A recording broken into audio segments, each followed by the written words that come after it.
سلامونه د پښتو د زده کړې مینوالو، هیله ده چې روغ او جوړ اوسیږئ.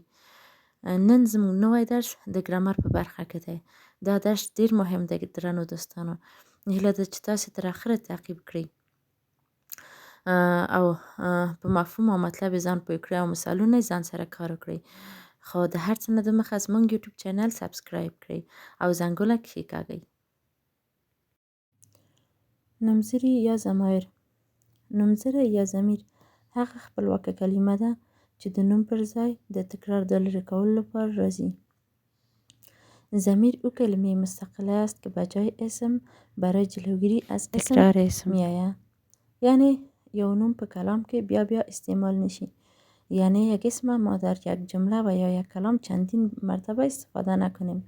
مثلا که ما داس یو جمله ووایو، مثلا دوستای عزیز، من براتون یک مثال میگم. توریالی یو وطن پرست ځوان دی. دی تل خپله دنده په ښه توګه سرته رسوي. توریالی یک جوان وطن پرست است. او همیشه وظیفه خود به شکل درست انجام می دهد. په پورته جمله کې ګورو چې دی ضمیر او د نوم توریالی پر ځای استعمال شوی دی. در جمله بالا ما می بینیم که دی یک ضمیر است و به جای اسم توریالی استفاده شده است. ضمیر په جمله کې د مبتدا او بشپړونکي دنده ترسره کوي. ضمیر در یک جمله وظیفه مبتدا و یا تکمیل کننده را دوست عزیز انجام می دهد. د بیلګې په ډول په لاندې جملو کې به طور مثال لومړی: زه په کابل کې ژوند کوم. من در کابل زندگی می کنم. تاسې وخندل. شما خندیدید. باغوان دته گلان ورکړل. باغوان به او گلها را داد. هغوی له کندهار څخه راغلل. آنها از کندهار آمدن. په پورتنیو جملو کې ګورو چې زه، تاسې، باغوان، هغوی د مبتدا به ډول راغلي دي. در جملات بالا دوستای عزیز میبینیم که ضمایری که از زه، تاسې، باغوان به شکل هغوی به شکل چی آمده؟ به شکل مبتدا آمده است. د نومځري ډولونه.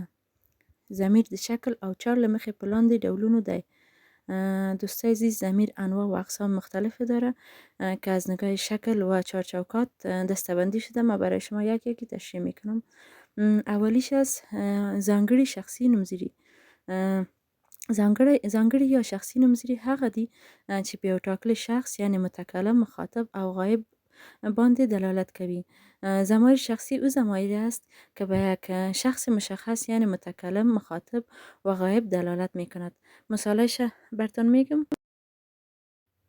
زه یعنی من مفرد متکلم، موک شما جمع متکلم، ته مفرد مخاطب یعنی تو، تاسې جمع مخاطب یعنی شما، دا بر غایب می غایبی که مؤنث باشه و مفرد باشه، دی بر غایبی که مذکر باشه و مفرد باشه، دوی بر هر دوی آنها می یعنی جمع یعنی مذکر و مؤنث که هر دویشان غایب باشن، بر هر دویش دوی می آیند.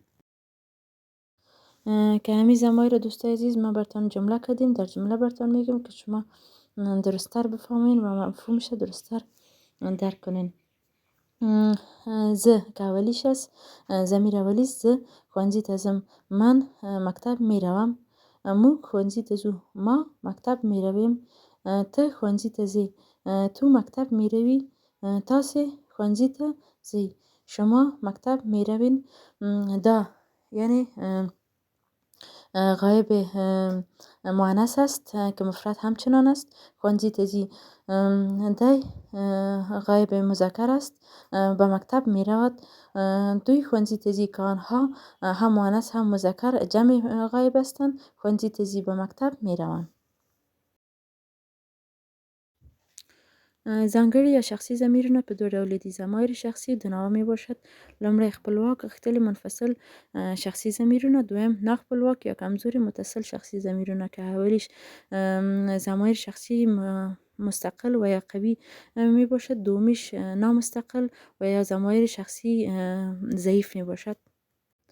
الف: خپلواک منفصل شخصي ضمیرونه.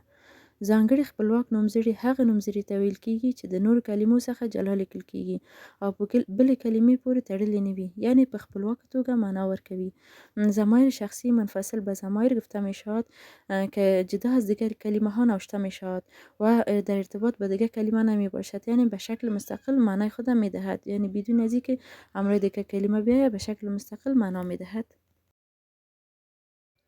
خپلواک نومځري په دریو وګړو ویشل کیږي. ضمایر مستقل به 3 شخص تقسیم بندی میشه، یعنی لومړی وګړی متکلم، دویم وګړی مخاطب، دریم وګړی غایب. یعنی شخص اول که متکلم است، شخص دوم مخاطب و شخص سوم غایب می باشه. هر وګړی د شمیر له مخې یو ګړی یعنی مفرد او ډیر ګړی یعنی جمع لري. هر شخص از نظر شمارش به مفرد و جمع دسته‌بندی شده است چې د دغو ضمیرونو مفرد برنه دو حالت لري، یعنی اصلی حالت او غیر اصلی حالت یا مغیره حالت. که شکل مفرد از این دوستای عزیز دو حالت داره، یعنی یک حالت اصلیش است و یک حالت غیر اصلیش است که در جدول زیر برای شما ترتیب شده است. دوستای عزیز ما براتون جدول تشریح میکنم، امید دقیق شوید. اول ستون عمودی را براتون میگم. وګړی یعنی شخص، لومړی وګړی یعنی شخص اول متکلم، دویم وګړی یعنی شخص دوم مخاطب، دریم وګړی یعنی شخص سوم غایب. ستون افقی را متوجه شوین. ستون افقی اولا به دو بخش تقسیم بندی شده که مفرد و جمع، یعنی یو ګړی دیر ګړی. بعدا حالت مفردش به دو حالت آمده، یعنی حالت اصلی و حالت غیر اصلی یا حالت مغیره. که لومړی وګړی متکلم زه حالت اصلیش است، حالت غیر اصلیش ما، حالت جمعش موک. دویم وګړی یعنی مخاطب، حالت اصلیش ته، حالت غیر اصلی تا و جمعش تاسه.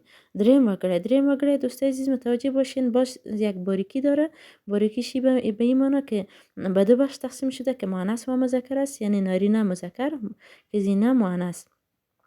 و بخش نارینه رو متوجه شوین که هم دو حالت داره، یعنی ضمیر نزدیک و ضمیر دور. که دی ضمیر نزدیک بر نارینه است و هغه ضمیر دور بر نارینه است، یعنی مذکر. و حالت غیر اصلیش ده هغه کمی علامه که مثل ای سرچپه رو میبینین، ای علامه زور است و جمعش دوی. و همچنان معنیسش ببینین، معنیسش بر نزدیک بر ضمیر نزدیکش دا، بر ضمیر دورش هغه و بر ضمیری که حالت غیر اصلی باشه دی. و حالت جمعش ببینین که بر جمع آمده هغوی. امیدوار هستم فهمیده باشین دوستای عزیز. مثالونه: زه خپل هیواد ساتم، من کشور خود را نگه می‌دارم. موږ خپل هیواد ساتو، ما کشور خود را نگه می‌داریم. ته خپل هیواد ساتی، تو یا شما که مخاطب است مفرد کشور خود را نگه می‌داری. تاسو خپل هیواد ساتی، شما که جمع مخاطب است کشور خود را نگه می‌دارید. غایبش به دو شکل است: خزینه نارینه یعنی مؤنث و مذکر. دا خزینه مؤنث است که کشور خود را نگه می‌دارد. دی نارینه که مذکر است کشور خود را نگه می‌دارد. و جمعش که مؤنث مذکرش معلوم نیست. دوی خپل هیواد ساتی، آنها کشور خود را نگه می‌دارند. ځانګړي بیواک نومځري. ضمایر غیر مستقل. ځانګړي بیواک نومځري هغه نومځرو ته ویل کیږي چې د نور کلمو څخه جلا لیکل کیږي. ضمایر خاص غیر مستقل به او ضمایر گفته می شوند که از دیگر کلمه ها جدا نوشته می شود، مگر بید نور کلمو راوړلو څخه ځانته یا یوازې استعمالیږي، اما بدون کلمه های دیگه جدا استفاده نمی شود او تل د نوم په وروستیو برخه کې د نوم سره څنګ په څنګ راځي و در آخر اسم نزدیک اسم یعنی پهلوی اسم میآید که همدی کبل ورته بیواک کمزوری یا متصل ضمیرونه وایي که از همین خاطر بهش ضمایر ضعیف یا ضمایر متصل میگن. دا ضمیرونه خپل معنا و مفهوم د نورو نومونو او کلمو سره د یو ځایوالي په صورت کې پیدا کوي. این ضمایر معنا و مفهوم خود با یک جای بودن با دیگه کلمه ها ادا میکنه. لکه می، مو، دی، مو، یه. مثالش دوستای عزیز متوجه شوین. متکلم، مخاطب، غایب که مفردش هم براتون جدا نشته کردیم و جمعش همچنان. متکلم توریاله می ولید، توریاله دیدم، جمعش توریاله ما ولید، یعنی ما توریاله دیدیم. اینجا مو ضمیری که است هدفش یعنی از ماست. توریاله یعنی ما توریاله دیدیم. توریاله دیولید، توریاله دیدین و یا میگیم توریاله شما دیدین، توریاله ما ولید، توریاله دیدین. غایب، توریاله ولید، توریاله دیدن، یعنی آنها توریاله دیدن. دویم پلوی یا سمتی نومزری. دوم ضمایر پلوی و یا سمتی، دا هم د ناخپلواک ضمیرونو یو بل ډول دی. یی هم یک نوع از ضمایر غیر مستقل است چې د وګړو یعنی اشخاص لپاره دریگونه حالت لري که از نگاه اشخاص حالت سیگانه دارد. دا نومزری د جنس او عدد کتگوری نلري. این ضمایر حالت جنس و عدد یعنی کتگوری جنس و عدد نداره. دا په دې معنی چې د نارینه ښځینه مفرد او جمع لپاره یو شان رسی. ای به معنی که بر مفرد و جمع و مذکر و مؤنث یک رقم میآید. که از نگاه حالت سیگانه شخص یعنی متکلم، مخاطب و غایب و همچنان مفرد و جمع یک نوع آمده است. ببینین حالت متکلم را، مخاطب در و غایب ور. لکه قلم را اولیگه، را که اینجا شخص اول است یعنی او به ما قلم روان کرد. قلم می در ولیگه یعنی ای که ما بهش قلم روان کردم. قلم می ور ولیگه یعنی او کسی که شخص سیوم است ما بهش قلم روان کردیم. دریم ملکی یا اضافی نومزری. ضمایر ملکی یا اضافی. ملکی یا اضافی نومزری هغه نومزری دی چې د یو شی ملکیت او متعلقیت ښیي. ضمایر ملکی یا اضافی او ضمایری است که ملکیت و متعلقیت یک شی نشان میدهد.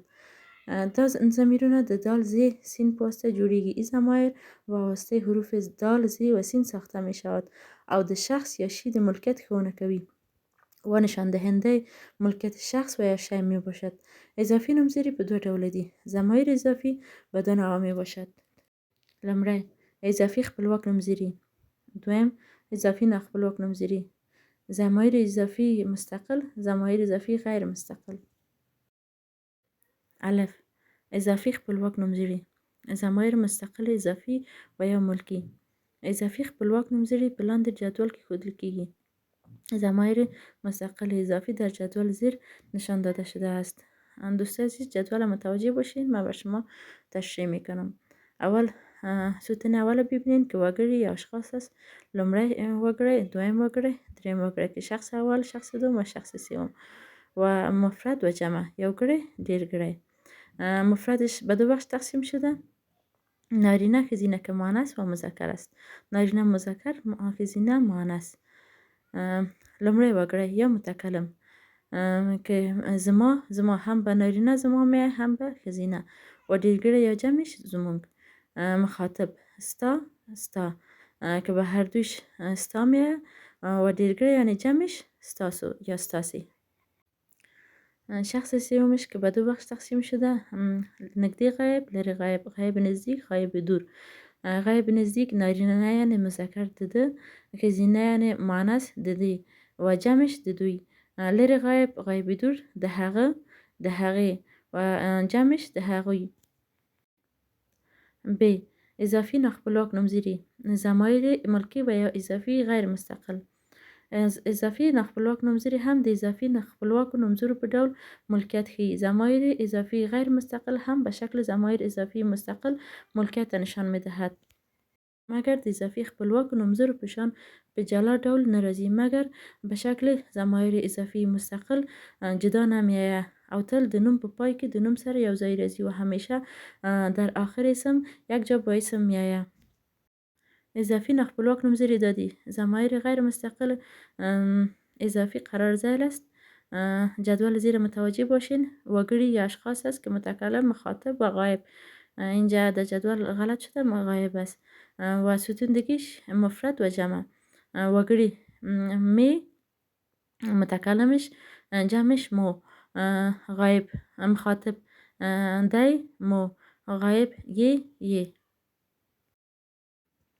مثالش دوست عزیز متوجه باشین. مثالش ستون اول که است ضمایر اضافی مستقل، ستون دوم ضمایر اضافی غیر مستقل است. زما کتاب را کرده، کتاب مرا بده. دوست عزیز هر دویش یک معنا میده، ولی یکیش مستقل است یکیش غیر مستقل. زمون کتابونه را کردی، کتابونمو را کردی، کتاب های ما را بدهید. کتاب دی واخله، کتاب خود را بگیر. کتابونمو واخلی، کتاب های خود را بگیرین. ستا کتاب چیره دی؟ کتاب دی چیرې دی؟ د ده کتاب چیرې دی؟ کتاب یې چیرې دی؟ د دې کتاب واخله، کتاب یې واخله. نقط نومځري یا اشاري ضمیرونه. اشاري ضمیرونه هغه ضمیرونه ته وایي چې اشخاصو او چیزونو ته اشاره کوي. ضمایر اشاره‌ای به او ضمایر گفته میشوند که به اشخاص و اشیا اشاره میکند. اشاري ضمیرونه د شخص، عدد او حالت سربیره د دریم وګړي لپاره د واټن یعنی فاصلې له مخې ګردانیږي. ضمایر اشاره‌ای با وجود شخص، عدد و حالت بر شخص سوم از نگاه فاصله گردان می شود. یعنی دا نومځري یوازې د دریم وګړي لپاره راځي او د هغه له مخې اړون مومي. یعنی به این معنا که این ضمایر فقط بر شخص سوم و از نگاه شخص سوم گردان می شود. همچنان جدولش دوستای عزیز متوجه باشین. جدولش ما براتون مفصل تشریح نمی کنم چون بسیار زیاد است. فقطا ببینین از نظر شخص سوم گردان شده. تمام مسائلش در جدول قبلی شما هم دیدین. به همون شکل شما هم این جدول وقتی بر خود اسکرین شات بگیرین و یکم در دقیق تر شوید میفهمین. پنځم، ناتیک نومځري یا مبهم ضمیرونه. ضمایر ناتیک یا ضمایر مبهم. په پښتو ژبه کې ناتیک یا مبهم ضمیرونه هم شته چې د یو نامعلوم وګړي یا چیز لپاره راځي. در زبان پښتو ضمایر مبهم یا ناتیک هم وجود دارد که بر یک شخص یا یک شی نامعلوم میآید. دا نامځري په دو ډوله دي. این ضمایر دو نوع می باشد: ساده و مرکب. طرف چپ صفحه را دوستای عزیز نگاه کنید. به رنگ سبز نوشته شده ساده مبهم ضمیرونه، مرکب مبهم ضمیرونه که دو ستون است. ساده را شما ببینید: څوک، ټول، چا، واړه، څه، نور، څو، هیڅ، هر، بل، ځینې.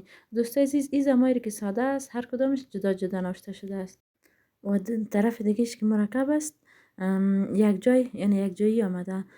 هر څوک، نور څوک، هیڅ څوک، هر یو، بل یو، هر څه که طرفش مرکب است. امیدوار هستم دوستای عزیز براتون واضح شده باشد. مثال هایش دوستای عزیز متوجه باشین. اولش ساده است: څوک راغی، چا وژړل، څه یې وخوړل، څو تنو د دې هیواد بنسټ خراب کړ، هر زلمی، نور هیوادوال مو هم راغلل، ټول هلکان. مرکبش: هر څوک راځي، هیڅ څه هم نشته، هر څه به وشي. شپږم، پوښ نومځري یا استفهامي ضمیرونه. ضمایر استفهامي. پوښ نومځري هغه نومځري دي چې د یو پوښتنې په وخت کې د چیزونو او وګړو لپاره راځي. ضمایر استفهامی به او ضمایر گفته میشوند که در زمان یک سوال بر اشخاص و اشیا میآیند او په لاندې ډول دی و برقرار ځایل است: څوک راغی، چا وویل، کوم هلک راغی، چیرې به لاړ شي، کله تللی وې، څنګه تللی وې، څه غواړې، څو کتابونه دې پکار دي، څومره پیسې لرې. اووم، اړیک نومځري یا ارتباطي ضمیرونه. ضمایر ارتباطي. په پښتو ژبه کې یو ډول اړیک نومځري هم شته چې په جمله کې د اړیکو او ارتباط دنده سرته رسوي. در زبان پښتو یک نوع از ضمایر ارتباطی هم موجود است که در جمله وظیفه ارتباط هم انجام می دهد. دا نومځري لومړی جمله د دویم جملې سره تړي. این ضمایر جمله اوله بر جمله دوم ارتباط می دهد. څوک چې، چا چې، څه چې، هر څه، څومره چې. این مثالش است دوستای عزیز. اتم، و یک نومځري یا عادتي ضمایر. ضمایر عادتي. عادتي ضمایر هغه ضمایر ته وایي چې د ویونکو یا نهاداتو نومځرو ګډه وظیفه کوي. په لاندې ډول دی: ضمایر عادتي به ضمایر گفته میشوند که وظایف عادات انجام می دهد. قرار زیل است پکی پری زینی باندی تری پکی توریاله پکی ناز ده. یعنی توریاله در بین موتر باشه و ما میگیم توریاله در بین موتر نشسته است. ما نامش نمیگیریم، فقط زمیرش میگیم. باندی بر چوکی باندی کشینه، سر چوکی بشین. پری از ما پری قرض ده، من سرش قرض دارم. تری قلم میتری واقعست. کسی که خودش نامش نمیگیریم تنها زمیرش میگیریم. تری زینی کتاب زینی، کتاب میزینی واقعست. کتاب ازش گرفتم. نهم ګډ ټولنومځري په پښتو ژبه کې د خپل کلمې څخه د یو ټولنومځري یعنی ملکی ضمیر کار هم اخلي. در زبان پښتو از کلمه خپل کار ضمیر ملکی و یا ضمیر مشترک هم گرفته می شود. دا درې واړه وګړو یعنی متکلم، مخاطب او غایب لپاره یو ډول راځي. این ضمیر بر سه شخص یک نوع می آید، نو ځکه ورته ګډ ټولنومځري ضمیر یا مشترک ملکی ضمیر هم ویل کیږي. به خاطر از این ما بر ضمیر مشترک ملکی میگیم. مثال هر چاته خپل وطن کشمیر دی. در اینجا کلمه خپل وظیفه هم ضمیر مشترک انجام میده و هم وظیفه ضمیر ملکی را انجام میدهد.